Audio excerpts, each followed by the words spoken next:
IGF a communauté balobi mikolo yo ozo kanga bato mingi na kati ya communauté moyibi ezate na kati ya communauté IGF mboka IGF a communauté congolaise Afrique du Sud oyo mwana mboka mwa maloba na sepeli mwana mama Kalanga journaliste international o pesa makambo so pesa makambo zu makambo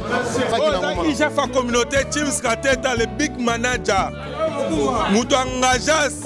45 personnes na Cape Town na misala oto tikala koyeba na Congo James Kateta o bazaki na ngunda te bakenda na base o bazaki na ngunda ba mata avion balala na Santon o James Kateta le big manager to tanga maka to beta masolo ya 2004 na 2005 na 2006 oza matanga ba nyuka mate makalanga to linga to meki communauté kende na moi right o baninga musuba bebisa biso to mekato zong sango na right na contribution ya biso ezaka makasi mingi okela musu boucline oke Congo la 50 reine aller na retour ezaki combien ozo comprendre omoni toza kati ya communauté po oza kati ya communauté fo linga na communauté ngo d'abord avant ça ba makambo mususu mwana mama Kalanga yoza journaliste international omoni tant toza na communauté photo lingana kolinga te oza conseil gratuit kolinga te oza te nga communauté ba congolais te lobi ezoyo to ebité never know ozoko pa to lingana eza communauté lobe kozwa yo lobe kozwa ngai to mek efo perso po eza mboka mupaya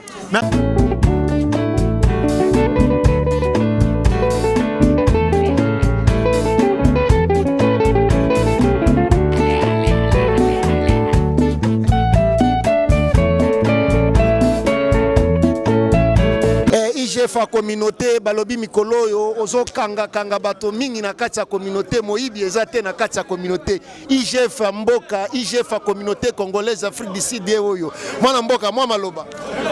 na sepeli mwana mama Kalanga journaliste international o pesa makambo so pesa makambo zu makambo mais oza matanga ya banyuka mate d'abord oza matanga ya bakoko moka ya bambiaka soto sola makambo to sola makambo yo ya bakoko mboka banyuka bazate. And merci mingi mwana mama Kalanga azali mwana mama Kalanga to linga to meki communauté kende na moi right o baninga musuba bebisa biso to mekato zong sango na right po biso nde to ya na moto na vitesse à freeway donc so dérailler biso kwesi train exactement bolimbi sinanu na pesi mbote na bande ko na biso nyonso to ya Congo ini tozana IGF na bino awa IGF mboka tolobela makambo ya Congo ini na sima mais o salam munene na kati ya communauté balobi bayoki mungongo na ote na contribution ya makambo balobi tango mosusu etamboli bien te po IGF alobaki te nini te contribution to chaka o ganga ka ndenge soki o lobby bataka o mona contribution ya biso ezaka makasi mingi okela msu boucline oke Congo la 50 reine aller na retour ezaki combien ozo comprendre omoni toza kati ya communauté po oza kati ya communauté fo linga na communauté ngo d'abord avant ça ba makambo mususu na IGF silisa malobo zalaki na ngoma IGF a communauté James Kateta le big manager muto engajas 45 personnes na Cape Town na misala oto tikala koyeba na te na Congo James Kateta o bazaki na ngunda te bakenda na base o bazaki na ngunda ba mata avion balala na Santon o James Kateta le big manager to tanga maka to beta masolo ya 2004 na 2005 na 2006